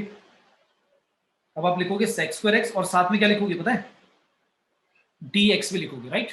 क्लियर है? Yes. ठीक है ना? मतलब इसको ऐसे सोच लो ना, ये यहां से जो डी बाई डी एक्स होता था 10x का, वो यहाँ राइट साइड पे लिख दिया। वैसे ऐसा तो नहीं होता कि वो शिफ्ट हो जाता है, बट ऐसे मान लो, समझ लो कि हमने वो वहां शिफ्ट कर दिया। ठीक है, क्लियर है भाई? बेसिकली इसको ऐसे सोचो यार, ये चेन रूल लगा रहे हैं। चेन रूल मतलब आपने ये बताया नहीं कि किसके रिस्पेक्ट में कर रहे हो, तो आपने क्या करा, 10x जो था उसमें उसको आपने मन में मान लिया x है, तो उसका डेरिवेटिव कर दिया आपने। 10x का डेरिवेटिव आपने लिख दिया सेक्स स्क्वायर एक्स। फिर आपको याद होगा जब y होता था तो dy बाई डी भी लिखते थे साथ में। तो यहां पर हम x के रिस्पेक्ट में कर रहे हैं, और लिखा क्या होता d डेरिवेटिव ऑफ 10x, तो साथ में dx भी लिख दिया। जैसे dy बाई डी लिखते थे ना, वहां पर dx भी लिख दिया। ठीक है, क्लियर है? Yes. ठीक है, तो अब अगर मैंने ऐसा लिख लिया, अब प्रॉब्लम सॉल्व होगी मेरी। क्यों सॉल्व होगी? अगर मैं आपको कहूं कि भाई इसका इंटीग्रेशन कर दो, तो कर दोगे क्या? dx का कितना आएगा? x आएगा। अगर मैं कहूं d 10x का कर दो, अब कितना आएगा? प्लस c भी आएगा, सॉरी, इसका क्या आएगा? 10x आएगा। तो ऐसी अगर ऐसा लिखा हुआ है d xy, तो इसका इंटीग्रेशन क्या आएगा भाई? xy प्लस c तो आएगा। तो अब टेंशन ही नहीं है, अब तो इंटीग्रेशन हो ही जाएगा ना। और हमें इंटीग्रेट करके डेरिवेटिव भी तो हटाना है। पहले वाली टर्मों में तो कोई प्रॉब्लम ही नहीं थी, तो अब इंटीग्रेशन कर दो, बस सबका खत्म हो गया क्वेश्चन। क्या आएगा? एक्स स्क्वायर का हो जाएगा x3/3, वाई क्यूब का y3/3, वाई स्क्वायर का, और माइनस का 5 क्या आएगा बताओ जल्दी से? एक्स वाई का क्या लिखूं? सिर्फ एक्स वाई और इक्वल टू 0, क्योंकि 0 का तो इंटीग्रेशन भाई 0 रहेगा। क्लियर है? और प्लस सी रहेगा। ठीक है, बताओ भाई, यहां तक आया सभी को समझ में? Yes. Yes, sir. ठीक है, तो ये जो मैंने मैनिपुलेशन करा, ये याद रहेगा? इसको लिख लो कहीं पे, स्टार बना के मैं लिखवाता जाऊंगा। स्टार बना के कहीं पे लिख लो भाई कि अगर ऐसा लिखा हो y d x plus x d y, जैसे ये दिखे इसको, मतलब अब तो तुम्हें याद हो गया तो भूलोगे तो नहीं, बट ये लिख लो ताकि ऐसा कभी भी दिखे तो तुम्हें समझ में आ गया कि ऐसे लिखना है इसे। तो ठीक है, लिख लिया? Yes. Yes. ठीक है, नेक्स्ट है क्वेश्चन। मान लो अब ऐसा आ गया। अच्छा, इससे पहले एक टाइप बता देता हूँ। अगर मान लो ऐसा लिखा हो derivative of x upon y, अब क्या लिखोगे इसका? इसमें तो तुम्हें क्वोशिएंट रूल लगाना पड़ेगा। क्या आएगा बताएगा कि वाई स्क्वायर आएगा, फिर वाई बाहर एक्स का डीएक्स माइनस एक्स बाहर वाई का डी वाई, है ना? ये आएगा ना? Yes. तो अगर तुम्हें राइट साइड पे कभी भी या लेफ्ट साइड पे अगर ऐसा एक्सप्रेशन दिख जाए जो मैंने राइट साइड पे लिखा है, ये कभी भी दिख जाए, तो उसकी जगह डायरेक्टली ये लिख देना। और अगर मैं x बाय वाई की जगह y बाय x लिख दूं, तो फिर क्या हो जाएगा? नीचे एक्स स्क्वायर आ जाएगा और ऊपर रिवर्स हो जाएगा बस। ठीक है, ठीक है, ठीक है भाई? Yes, चलो, sir. क्वेश्चन आया सॉल्व। फिर ऐसा आया क्वेश्चन, और 2x log y dx plus plus plus plus x square by y minus का 3y स्क्वायर ब्रैकेट में और साथ में डी वाई। जल्दी से देखो क्या सेपरेटेबल है ये? क्या सेपरेटेबल है? साफ दिख रहा है कि भाई ये वाला एक्सप्रेशन में एक्स स्क्वायर के साथ माइनस में 3y³ आ जाएगा एलसीएम लेने के बाद। तो एक्स स्क्वायर के साथ माइनस या प्लस में अगर कुछ लिखा हुआ है और साथ में डिवाइड, तो सेपरेटेबल तो पक्का नहीं है भाई, क्योंकि मल्टीप्लाई में तो फिर भी सेपरेट हो जाता है, प्लस माइनस में अगर अलग वेरिएबल है तो पक्का नहीं होगा सेपरेटेबल। फिर आपने सोचा होमोजेनस, तो होमोजेनस भी आपको दिख ही रहा है नहीं है भाई, क्योंकि एक स्क्वायर वाली टर्म आ रही है, एक क्यूब वाली टर्म आ रही है, और उधर तो log y लिखा हुआ है। तो जो x की जगह px या y की जगह py पुट करके सॉल्व करोगे तो कटेंगे नहीं वो। फिर आया दिमाग में कौन सा, लीनियर वाला। तो लीनियर वाला भी नहीं होगा, रीजन क्योंकि जब dy बाई dx निकालोगे डिनोमिनेटर में आपके 2 वेरिएबल हैं, और dx अपॉन dy निकालोगे तो वो भी सेपरेट नहीं होगा। या एक बार निकालना dx अपॉन dy क्या आएगा इसका, dx अपॉन dy आएगा, ये आ रहा है ना, ये आ गया। तो ये भी भाई दिख रहा है सेपरेटेबल नहीं है। क्यों? अगर मैं ऐसे लिखता हूं तो हो जाएगा एक्स स्क्वायर अपॉन, एक मिनट, एक्स स्क्वायर का एक एक्स तो कट जाएगा, क्या बचेगा, x upon 2y log y minus का 3y square divide by x 2x। दिख गया भाई, नहीं होगा ना सेपरेट। आगे बात समझ में? Yes sir. तो ये भाई सेपरेटेबल क्या मतलब, वो लीनियर वाला नहीं बन रहा भाई, ये भी नहीं बन रहा, फंस गया मैं यहाँ पर। फिर मैंने क्या कहा था भाई, अगर नहीं होगा ना तो जो मैं अब टाइप बता रहा हूँ यही वाले लगेंगे, थोड़ा सा मैनिपुलेट करना पड़ेगा, तो ये सीखते जाओ। पहला बताया मैंने ये वाला फॉर्मूला, फिर क्वेश्चन रूल का ये वाला बताया कि अगर ऐसे लिखा तो ऐसे लिख दो। अब थोड़ा सा इसको देखा हमने, समझा कि हो क्या रहा है। ऐसा नहीं जो मैं बताऊंगा फॉर्मूला उन्हीं में से पक्का यूज होगा, वो एक हिंट दे रहा हूँ कि करने का क्या तरीका है, कैसे समझ में आएगा। तो मैंने समझा, पहले सबसे पहले ओपन ही कर दो इसे, क्या आएगा, 2x ln y dx plus का एक्स स्क्वायर के साथ divide by y dy minus का 3y स्क्वायर dy। तो आप पहले सबसे पहले ये देखो ऐसा कौन सा है जिसका डायरेक्टली इंटीग्रेशन हो जाएगा। इसका इंटीग्रेशन डायरेक्टली हो जाएगा ना, क्योंकि dy के साथ y वाली टर्म है। प्रॉब्लम इनमें है ना, प्रॉब्लम इनमें है क्योंकि इनमें dx के साथ y वाली टर्म आ रही है log y, और dy के साथ x स्क्वायर आ रहा है। इनका इंटीग्रेशन मैं नहीं कर सकता, तो इसको तो कर दो भाई अलग, इस वाले को कर दो अलग, ठीक है। अच्छा, अलग करके राइट साइड पे ले जाओ इसे, बताओ भाई, इसको तो राइट साइड पे ले जाते हैं। अब जो बच गया उसमें बताओ क्या करें, कुछ समझ में आया क्या?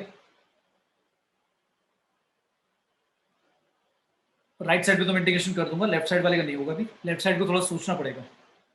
अच्छा ऐसे सोचो, सोचने का भी क्या तरीका होता है, जो लिखा हुआ है ये log y का डेरिवेटिव होता है 1/y, तो 1/y सेकंड वाले में लिखा हुआ है, और x स्क्वायर का डेरिवेटिव क्या होता है भाई, 2x यहाँ पे लिखा हुआ दिख गया तुम्हें? यस तो जैसे पहले वाला तो बहुत इजी था, वो तो ये वाला, इसमें तो क्या था एक्स वाई था, तो आपने प्रोडक्ट रूल लगा दिया, एक्स बाहर का dy y बाहर का dx। अब ऐसा तो नहीं कि x और dy x और y होगा, तो आपको समझना है कि भाई ये किसका डेरिवेटिव है, d क्या लिखे इसका, x स्क्वायर log y। देखो चेक कर लो, मतलब लिखने का देखो चेक भी कर लो, हिंट तो मिल गया था, यही होगा। x स्क्वायर बाहर रखकर log y का 1/y आ जाएगा साथ में dy, और फिर log y को बाहर रखकर x स्क्वायर का 2x आ जाएगा साथ में dx। हाँ बन गया भाई, तो ये पूरा का पूरा दोनों टर्म्स मिलाकर ये बन गई तुम्हारी, है ना।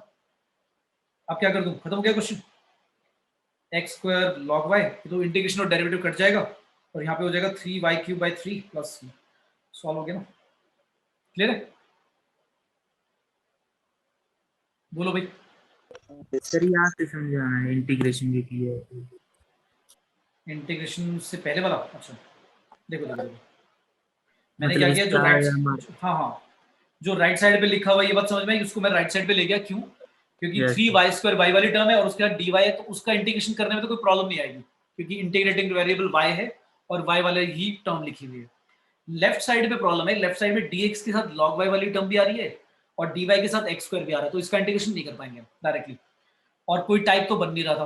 तो फिर मैंने कहा था कि कुछ इसी तरह से सोचना है, आपको ऐसे सोचना है कि log y का अगर डेरिवेटिव करते हैं तो 1/y आता है, जो कि सेकंड उसमें लिखा हुआ है, सेकंड टर्म वाले में x स्क्वायर के नीचे y लिखा हुआ है, और अगर x स्क्वायर का डेरिवेटिव करते हैं, x स्क्वायर का डेरिवेटिव करते हैं तो क्या आएगा, 2x आ जाएगा। तो मैंने दिमाग लगाया कि भैया x स्क्वायर log y का अगर प्रोडक्ट रूल लगाते हैं तो क्या यही तो आएगा, इसका डेरिवेटिव यही तो आएगा, एक्स स्क्वायर बाहर रखकर लॉग वाई का 1/y साथ में dy प्लस प्लस क्या करोगे, लॉग वाई बाहर रखा, एक्स स्क्वायर का 2x साथ में dx, जो ऊपर लिखा है वही तो आ गया, है कि नहीं? Yes, sir.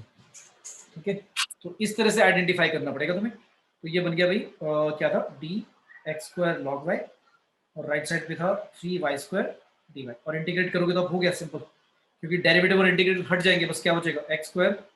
ये तो समझ में आया ना कैसे लिख दिया? लेफ्ट साइड पे मैंने एक्स स्क्वायर लॉग वाई कैसे लिख दिया, सिर्फ समझ में आया ना? Yes, sir. ठीक है, चलो नेक्स्ट। अब जैसे ये वाला मैंने क्वेश्चन कराया, अब इसके लिए मैं फॉर्मुला थोड़ी ना लिखवाऊंगा, ये तो यार ऐसे तो हर बार कुछ अलग ही बन जाएगा भाई। दो चीजें आपस में प्रोडक्ट किसका है, 10x के साथ एक्स स्क्वायर भी हो सकता था, log x के साथ x क्यूब वाला भी हो सकता था, ये तो लाइक अनलिमिटेड फॉर्मूले बन जाएंगे। तो वो जो मैंने ऊपर वाला लिखवाया वो एक हिंट है, इसलिए स्टैंडर्ड टाइप मैंने ऐसे लिखवा दिया कि देखो ये हिंट है तुम्हारे लिए कि भाई डी एक्स वाई का जैसे प्रोडक्ट रूल लगाकर सॉल्व हो जाता है ऐसे, तो ऐसे ही आपको देखना है कि प्रोडक्ट रूल लग रहा है क्या, या तो प्रोडक्ट रूल लग रहा होगा या कोशिएंट रूल लग रहा होगा पक्का, इसके अलावा कुछ नहीं बनेगा, क्योंकि बड़ा कॉम्प्लिकेटेड सा तो समझ ही नहीं पाएंगे फिर हम कि भाई किसका डेरिवेटिव है, बहुत लेंथी सा अगर एक्सप्रेशन होगा तो। जैसे मान लो 3 टर्म अलग अलग हैं, तो उसमें भी अगर प्रोडक्ट रूल 2 बार लग रहा है तो इतना बड़ा तो एक्सप्रेशन में समझ ही नहीं पाऊंगा कि किसका डेरिवेटिव है। ठीक है, तो या तो प्रोडक्ट रूल या फिर कोशिएंट रूल लग रहा होगा, उसको आप समझ लोगे ऐसे। तो इसलिए मैंने ये 2 रूल बता दिए, एक तो प्रोडक्ट रूल और एक कोशिएंट रूल। अब देखो नेक्स्ट जैसे है क्वेश्चन है 1 + xy साथ में लिखा हुआ है y dx और इक्वल टू में लिखा है xy - 1 x dy, ये लिखा है। पहले तो आप जल्दी से देख लो कि सेपरेटेबल है या नहीं। सेपरेटेबल तो साफ दिख रहा है, नहीं है, एक्स वाई मल्टीप्लाई में लिखे हुए अलग होंगे नहीं। होमोजेनस भी नहीं है, अभी 1 आ गया, कांस्टेंट टर्म भी है साथ में, नहीं बनेगा। लीनियर वाला भी नहीं बनेगा, क्योंकि डिनोमिनेटर में आपके हमेशा 2 वेरिएबल रहेंगे अलग अलग, उनको आप सेपरेट नहीं कर पाओगे। चाहे d Y by D x लिख लो या d x upon d y, तो मतलब मैं टाइम वेस्ट नहीं करूंगा कि पहले डी वाई डी एक्स निकाल के मैं देख रहा हूँ कि हो रहा है नहीं हो रहा है, इतना आ जाना चाहिए। तो फिर वही ओपन करो भाई, फिर तो मतलब ऐसे तो दिक्कत नहीं आएगा समझ में, तो ओपन करो पूरा का पूरा y d x x Y square D x x square Y D Y minus का एक्स डी वाई। ठीक है भाई, सेपरेट इस तरह से कर लिया। अब क्या करें, माइनस एक्स डी वाई को लेफ्ट साइड पे ले आओ, तो वाई डी एक्स के साथ एक्स डी वाई, ये तो तुम्हें समझ में आ गया होगा क्या बन गया ये। सर ये वो सेपरेटेबल बन रही है। सेपरेटेबल है ये, क्या कह रहे हो, बोलो भी बोलो, क्या कह रहे हो? सेपरेटेबल है क्या?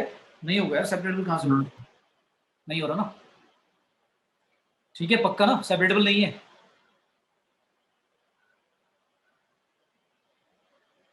ठीक है, और राइट साइड पे ले जाओ X square Y D Y minus का X Y square D X, ऐसे आ गया। तो लेफ्ट साइड वाला तो फिर वही टाइप बन गया, टिपिकल जो टाइप था भाई, derivative of x y, product rule लगाकर यही आएगा, तो इसका इंटीग्रेशन अब हो जाएगा। राइट साइड पे जो लिखा हुआ है फिर उसमें फिर वही प्रॉब्लम आ गई कि डी वाई के साथ एक्स स्क्वायर भी आ रहा है और डी एक्स के साथ वाई स्क्वायर भी आ रहा है, तो नहीं हो पाएगा इंटीग्रेशन। क्या करें, अब ये तो ऐसे भी नहीं समझ में आ रहा कि प्रोडक्ट रूल लगाकर 2 टर्म्स का प्रोडक्ट रूल लगाकर ये आ जाए, क्योंकि बीच में माइनस है। अच्छा माइनस है तो फिर ऐसे याद आता है कोशेंट रूल लगेगा, पर कोशेंट रूल में तो यार नीचे भी कुछ होना चाहिए, किसी का स्क्वायर होना चाहिए, वो भी लिखा हुआ।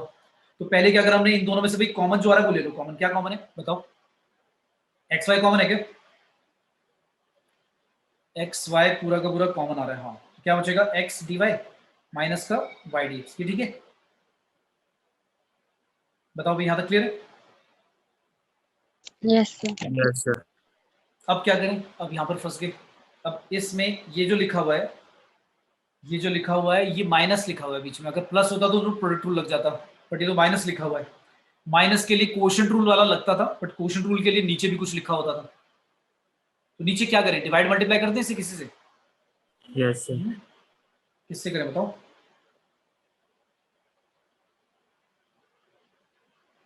किससे करें, किससे करें?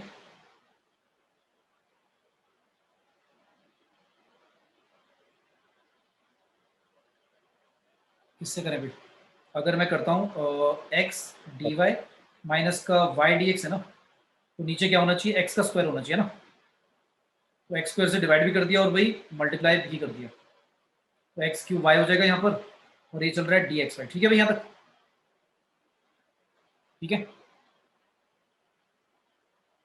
Yes. मल्टीप्लाई भी कर दिया, डिवाइड भी कर दिया। अब ये वाला तो तुम्हारा टाइप बन गया, इसका बन गया derivative of y by x, y by x का ही बना, क्योंकि नीचे एक्स का स्क्वायर आएगा, एक्स बार डी वाई माइनस का वाई बार डी एक्स। लेकिन अब प्रॉब्लम ये हो गई, प्रॉब्लम क्या हो गई, दोनों सॉल्व हो जाएंगे, ये वाला भी सॉल्व हो जाएगा, ये वाला भी सॉल्व हो जाएगा इंटीग्रेशन करके, बट ये कहाँ जाएगा भाई, ये फंस गया।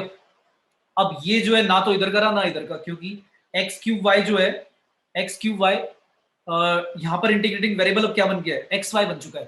तो जो एक्स क्यूब वाई है उसको एक्स वाई की फॉर्म में लिखा ही नहीं जा सकता, ना तो क्यूब है ना स्क्वायर है, और वाई बाय एक्स की फॉर्म में भी नहीं लिखा जा सकता, तो फिर क्या करें।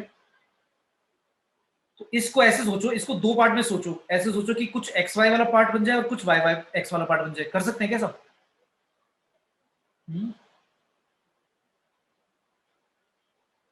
एक्स क्यूब वाई को कुछ एक्स वाई और कुछ वाई बाय एक्स की टर्म्स में हम लिख पाएंगे क्या, क्योंकि इंटीग्रेटिंग वेरिएबल आपके चेंज हो चुके हैं, अब यहाँ पर वाई बाय एक्स है इंटीग्रेटिंग वेरिएबल, और यहाँ पर एक्स वाई रहेगा। तो जो एक्स क्यूब वाई है उसको मैं एक्स वाई की फॉर्म में और वाई बाय एक्स की फॉर्म में कुछ लिखना चाहूं तो लिख सकता हूं क्या,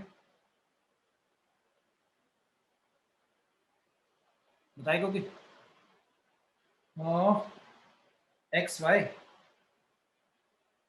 x y x y x y whole cube, और नीचे कर देते हैं, नहीं बनेगा ये तो, आ रहा है किसी को समझ में।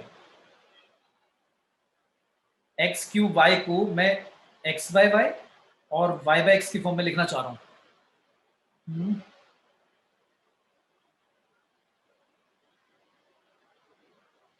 क्या करें क्या करें,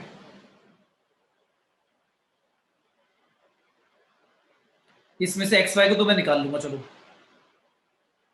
डी एक्स वाई के नीचे ले जाऊंगा, एक्स वाई ले गया, तो यहाँ पर बचेगा x square d y by x. इसका तो सॉल्यूशन हो गया, ये तो ऐसे हो गया डी टी अपॉन टी लिखा हुआ है एक तरह से, या डी एक्स अपॉन एक्स लिखा हुआ है, इसका इंटीग्रेशन तो हो जाएगा। लेकिन जो एक्स स्क्वायर बचा वो x square y by x की फॉर्म में तो लिखा ही नहीं हुआ।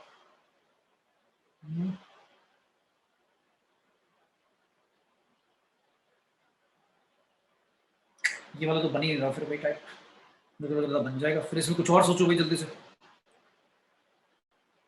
क्या करें क्या करें क्या करें। देखो एक चीज हो सकती है और, देखो क्या, ध्यान से देखना, अगर मैं एक्स स्क्वायर वाई स्क्वायर से डिवाइड कर दूं पूरे उसको इक्वेशन को, एक्स स्क्वायर वाई स्क्वायर से, तो क्या आएगा बताओ। अगर मैं एक्स स्क्वायर वाई स्क्वायर से डिवाइड करता हूं तो क्या आ जाएगा, जो लेफ्ट साइड वाला था उसको तो वैसा ही लिख दो, क्या था डी टाइम्स एक्स वाई, और नीचे उसका एक्स वाई का होल स्क्वायर लिखा हुआ है, तो वो तो एडजस्ट हो गया, ये तो ऐसे हो गया D T upon t square, तो इसका तो इंटीग्रेशन हो जाएगा। और लेफ्ट साइड पे क्या आएगा पता है, एक्स स्क्वायर वाई में से, और नीचे एक्स स्क्वायर वाई स्क्वायर से डिवाइड करोगे तो डी वाई के साथ सिर्फ वाई बचेगा ना, और माइनस डी एक्स के साथ सिर्फ एक्स बचेगा, राइट, हो गया ना इंटीग्रेशन। बताओ भाई, क्लियर है। Yes, sir. क्या किया हमने भाई, कुछ मैनिपुलेशन तो करना पड़ेगा, मतलब ऐसा नहीं कि हर क्वेश्चन के लिए कोई हार्ड रूल है कि भाई यही वाला लगाओगे तो आंसर आ जाएगा। तो मैंने एक हिंट दी है तुम्हें कि हमने क्या करा भाई, एक्स स्क्वायर वाई था और एक्स वाई स्क्वायर था, तो एक्स स्क्वायर वाई स्क्वायर से डिवाइड करते हैं तो समझ में आ रहा है कि डी वाई के नीचे वाई बचेगा और डी एक्स के नीचे एक्स बचेगा, तो राइट साइड में तो मतलब जो सॉल्यूशन था वो हो जाएगा। लेकिन लेफ्ट साइड पे देखा कि जो एक्स स्क्वायर वाई स्क्वायर है ऊपर तो बन चुका है d x y, integrating variable तुम्हारा एक तरह से एक्स वाई बन चुका है, लेकिन नीचे जो तुम एक्स स्क्वायर वाई स्क्वायर कर रहे हो वो एक्स वाई का होल स्क्वायर है, तो वो उसी के साथ एडजस्ट हो गया, मतलब इंटीग्रेटिंग वेरिएबल के साथ, क्योंकि ये तो ऐसा बन गया ना, ये कुछ ऐसा बन गया कि D T divide by T square लिखा हुआ, इसका इंटीग्रेशन तो मैं कर ही लूंगा। कितना आएगा कोई बताएगा लेफ्ट साइड वाले का, लेफ्ट साइड वाले का इंटीग्रेशन क्या आएगा भाई, वन अपॉन टी स्क्वायर का इंटीग्रेशन होता है क्या, माइनस वन बाई टी, तो माइनस वन बाई एक्स हो जाएगा इंटीग्रेशन, और वन बाय वाई का log y, one by x का लॉग एक्स, और प्लस सी, ये आंसर आ गया। ठीक है, क्लियर है भाई। Yes sir. ठीक है, मतलब मैं ये नहीं कह रहा कि ऐसी सोच के होगा, हो सकता है थोड़ा बहुत लाइक कुछ डिफरेंट मैनिपुलेट करके सॉल्व हो, पर मतलब कुछ Yes. करना पड़ेगा इसी टाइप से, ठीक है ना। मतलब कोई मैंने बताया ना, जैसे कि कोई एक पर्टिकुलर तरीका नहीं है। जैसे तुम्हारा एक आया हुआ था क्वेश्चन प्रीवियस ईयर में 2020 में या 18 या 19 का है, क्वेश्चन था कि जनरल सॉल्यूशन निकालना है y² minus X cube dx minus का X Y D Y is equal to 0 और बोल दिया x नॉट इक्वल टू 0। इसका जनरल सॉल्यूशन बताना है। तो देखकर ही समझ में आ गया कि होमोजेनस नहीं है, सेपरेटेबल भी नहीं होगा क्योंकि y² के साथ माइनस एक्स क्यूब आ गया, और वो वाला टाइप बनाओगे क्या कहते हैं लीनियर वाला, तो लीनियर वाला भी dy बाई dx में तो नहीं होगा, नहीं होगा, सेपरेट भी नहीं होगा, वो लीनियर भी नहीं बनेगा। मतलब लिखकर देख लेना, नहीं होगा लीनियर भी, या एक बार लिख ही लो, कई बार ऐसा लगता है नहीं हो रहा और हो जाता है। dy बाई dx हो गया y² अपॉन एक्स क्यूब के नीचे एक्स वाई लिखना पड़ेगा, राइट साइड पे ले जाके मैंने पॉजिटिव बना दिया। तो जब आप डिवाइड करोगे तो आपको दिख रहा होगा y के नीचे x आएगा माइनस x² बाई y आएगा dy बाई dx। देखो टाइप बनी इंद्रा, क्योंकि अगर मैं इसको उधर ले आऊं तो dy बाई dx के साथ px तो बन जाएगा, py तो बन जाएगा, लेकिन जो q है वो x² और y दोनों आ गए। तो मैंने कहा था कोई x वाले फंक्शन होना चाहिए q, तो इसमें तो नीचे y भी बच जाएगा, तो नहीं है ये वाला टाइप। तो ये नहीं है वाला टाइप, तो फिर कोई भी टाइप नहीं है, तो फिर वही जो मैंने अभी बताया टाइप वैसा ही कुछ करना पड़ेगा। करो, क्या करें, पहला स्टेप कुछ समझ में आ रहा है किसी को क्या करना चाहिए? ओपन ही कर दे भाई, पहले तो ओपन करके कम से कम ये देख लेते हैं कि किसको अलग करना है किसको रखना है। तो मुझे समझ में आ रहा है भाई, इस वाले में तो कोई प्रॉब्लम ही नहीं है इंटीग्रेशन करने में, इस वाले की इंटीग्रेशन करने में कोई प्रॉब्लम नहीं, इसको हटा दो यहाँ से, अलग कर दो इसे। तो जिसका तुम्हें लगता हो कि भाई इंटीग्रेटिंग वेरिएबल अगर x है और x वाली टर्म ही साथ में लिखी हुई है, उनको अलग कर दिया करो सबसे पहले, नहीं तो कंफ्यूजन में रहोगे कि किसको किसके पेयर अप करना है। अब यहाँ पर प्रॉब्लम है क्योंकि dx के साथ एक y लिखा हुआ है और dy के साथ xy यानी x वाली टर्म भी लिखी हुई है, तो इसका नहीं कर सकते। अब आप सोचोगे कि कुछ दो नंबर्स का प्रोडक्ट रूल लगा के सॉल्व हो जाए, नहीं बन रहा है ये तो प्रोडक्ट रूल वाला, है ना। और माइनस भी लिखा हुआ है तो प्रोडक्ट रूल में तो प्लस आता है, माइनस आता नहीं है, तो प्रोडक्ट रूल तो नहीं दिख रहा है। तो क्या करें, डिवाइड मल्टीप्लाई करना पड़ेगा कुछ, क्या करें, क्वोशिएंट रूल वगैरह कुछ बनाना पड़ेगा। क्या करें, किससे डिवाइड करें both sides? X Y square. X Y square से डिवाइड करें। किससे डिवाइड करें दोबारा बोलो? X Y square. X Y square. अगर भाई एक्स वाई स्क्वायर से डिवाइड करते हैं, एक्स वाई स्क्वायर से डिवाइड करते हैं, एक्स वाई स्क्वायर से डिवाइड करते हैं, पर राइट साइड पे प्रॉब्लम नहीं हो जाएगी? राइट साइड पे तो यार जो लिखा हुआ था तुम उसको भी खराब कर दोगे, वो फिर वो भी इंटीग्रेट नहीं होगा, वो भी नाराज हो जाएगा। कुछ और सोचो जल्दी से। अच्छा, राइट साइड पे जब एक्स वाली टर्म लिखी हुई है, एक्स से तो डिवाइड कर सकता हूं, तो क्या करूं, एक्स स्क्वायर से डिवाइड कर दूं? Yes sir. कर दिया भाई। थोड़ा बहुत हिट एंड ट्रायल करना पड़ेगा, इसमें कोई ये नहीं बता सकता मैं तुम्हें कि भाई ये कर दो ऐसा आ जाएगा तब सॉल्व भी हो जाएगा। तो जैसे आपने बोला एक्स वाई स्क्वायर, तो मैंने करा, लेकिन आपको समझ में आ गया कि यार राइट साइड पे तो डिस्टर्ब हो जाएगा, वो राइट साइड पे जो dx लिखा हुआ इंटीग्रेटिंग वेरिएबल उसमें एक्स वाली टर्म ही होनी चाहिए। एक्स स्क्वायर से कर लिया, एक्स से कर लिया, फिर एक्स स्क्वायर से कर लिया, फिर एक्स क्यूब से कर लिया, आ जाएगा। मतलब ऐसा नहीं कि बहुत मुश्किल से देंगे, तो तुम्हें अब देखकर शायद आ रहा होगा समझ में। भाई ये आया, चलो अब बता दो क्या ये हो चुका है सॉल्व या प्रॉब्लम है अभी इसमें? नो।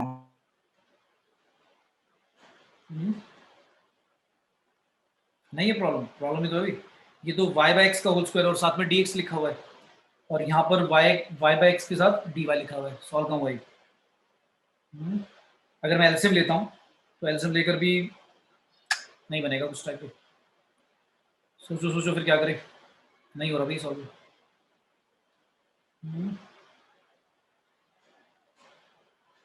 ये भी नहीं है, क्या लिखा हुआ था, Y square D x minus का X Y D Y is equal to X cube D X, ये लिखा हुआ था हमने वाई स्क्वायर से। अच्छा, इन दोनों में से पहले कॉमन ले लो यार, कॉमन तो आ रहा है कुछ, क्या कॉमन है, वाई कॉमन है, क्या बचेगा, वाई डी एक्स माइनस का एक्स डी वाई, ये है ना,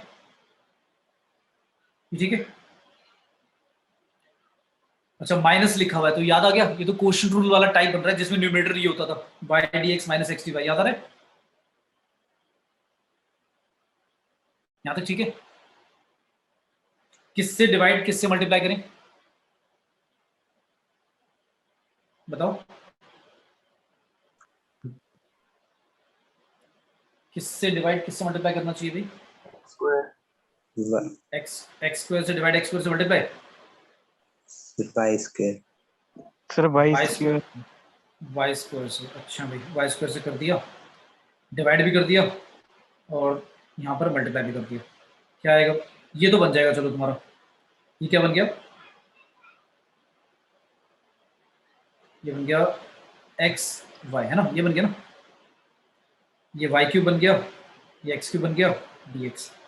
अब देखो, अब यहाँ के बाद थोड़ा सा दिमाग और लगाना है। क्या दिमाग लगाना है भाई? ये y क्यूब अकेला रह गया, तो इस y क्यूब के नीचे x क्यूब को ले आओ, यहां से हटा दो। क्यों? क्योंकि y बाय x का होल क्यूब लिख सकते हो उसे, है ना।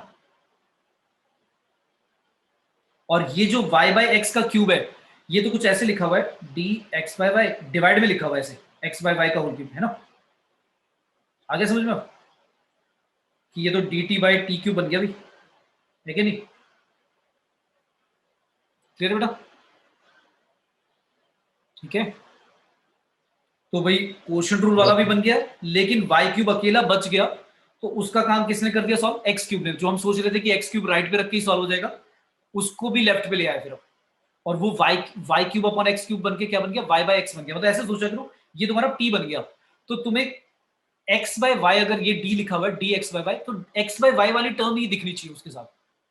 मतलब अगर मैं कह रहा हूं कि d के साथ यहाँ लिखा है x बाय y, तो इसके साथ बस x अपॉन y वाली टर्म होनी चाहिए, चाहे वो मल्टीप्लाई में हो, चाहे डिवाइड में हो, चाहे उसका होल स्क्वायर हो, चाहे 10x अपॉन y हो, चाहे log x अपॉन y हो, लेकिन x अपॉन y वाला फंक्शन होना चाहिए। तो वो x क्यूब को डिवाइड में लाकर बन गया। ठीक है सर, dx अपॉन y के लिए तो पहले x dy होना चाहिए। क्या क्या? dx अपॉन y के लिए तो पहले x dy होना चाहिए, मतलब x dy माइनस y। नहीं नहीं, ये देखो ना यार, ये देखो ना, ये जो हमने y स्क्वायर से डिवाइड और मल्टीप्लाई किया, तो ये तुम्हारा पूरा जो मैंने सर्कल किया, ये क्या बन गया? y cube d of x upon y तो बन गया ये, नहीं बना? भाई क्वेश्चन रूल लगाओगे तो ये तो आएगा y बाहर dx माइनस x बाहर dy और नीचे y स्क्वायर, ये आ गया। अब जो y क्यूब था उसके नीचे x क्यूब ले आया राइट साइड से, ये जो लिखा हुआ था, और उस y बाय x को मैंने क्या लिख दिया? होल क्यूब लिखकर डिवाइड में लिख दिया, क्योंकि x cube upon y cube है, तो वो डिवाइड में लिख दिया। तो अब देखो ना, अब आपका जो वेरिएबल है वो x अपॉन y है, तो x अपॉन y को एक तरह से t मानो, तो ये dt अपॉन t क्यूब भी तो लिखा हुआ है। क्लियर है? हाँ सर, आ गया समझ। ठीक है, यस तो थोड़ा बहुत मैनिपुलेशन करना पड़ेगा। ये टाइप है थोड़े से जो तुम्हें प्रैक्टिस करने, क्योंकि पेपर में ये वाले ऐसे हैं कि लाइक कोई रूल नहीं है डायरेक्टली। आपको मैंने प्रोडक्ट रूल और क्वेश्चन रूल से एक हिंट देनी चाहिए कि भाई ऐसे मैनिपुलेशन करके आएगा। थोड़ी सी प्रैक्टिस करोगे आ जाएगा, कोई बहुत ज्यादा टफ नहीं आएगा कि बच्चे करते ही रह जाए, सॉल्व ही ना हो। ठीक है, क्लियर है भाई? Yes. चलो, थैंक यू बेटा। ओके बेटा। Thank you, sir. Thank you, sir.